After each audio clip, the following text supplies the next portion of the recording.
The Last Thing You Told Me by Laura Dave.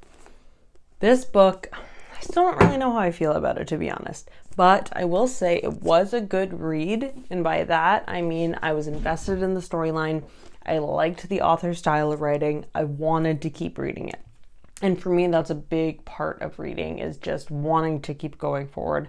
If it's hard to read, it's dry, you don't like the writing, no matter if the story's good or not, I don't think you're going to be enjoying it. So I was invested in this book to get it finished. I was motivated to finish it. I liked reading it. Now, let me tell you a little bit about the story. It's three main characters. So it's Owen, Bailey, and Hannah. Owen is the father, Bailey's the daughter, Hannah is the new wife to Owen. Owen had an issue with work. He goes missing on account of his own. He left notes. Maybe it was the last thing he wrote to them.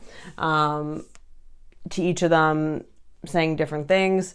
And then they go on this whole journey of finding out what happened to Owen, where is he, and they really dive into the history of Owen, who maybe isn't Owen, which then involves obviously Bailey, who is a teenager now.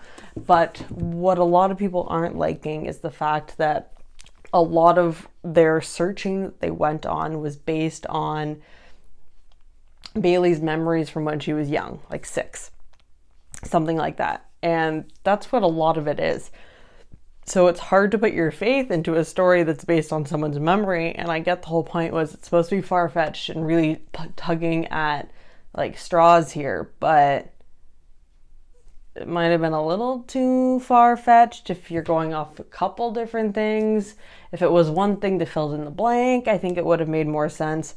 But instead they were just going off on this really big whim while their husband/father's missing, going to a different state and trying to figure it out.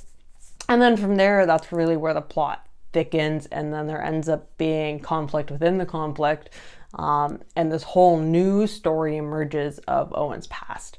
And I thought it was almost too much. I liked the fact that there was a story in it because there had to be, but I thought it was like too big of a story that it was almost hard to follow. Because again, it could have been like a literal book on its own of what happened before. So I just thought it was a lot, and I think I even missed some things just because of how much information is being thrown at you. So all in all, I liked the book. I just thought some parts of it were a little too much. Also, Bailey never really got over the fact that like Hannah was married to her father now, and she was just being a super big brat the whole time, and never really gave her anything until the end of the book, which happy ending for them-ish, not really.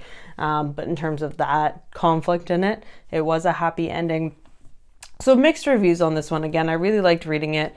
If the story of Owen's past was a bit easier to follow, I think I would have liked it more. But it was just a lot that I think really complicated it too much. I did like the book. Wouldn't probably read it again. I would recommend it, but I wouldn't put it on your next read if you don't already own it. If you do own it, definitely read it. It was a good, easy read, quick to get through. Again, I liked the style of writing, so it was pretty good. But yeah, I don't know. I would love to know, what do you think? What did you really like about this book? What do you think could have changed? If you agree with any of my thoughts, disagree, I really would love to know. I want to score this book. I think I'm going to give it a 3 out of 5. Almost gave it a 2.5. I pushed it up to the 3 because I did enjoy the style of writing. So I think that pushed it up to me to a 3 out of 5. And it still was a good book. And again, an easy read.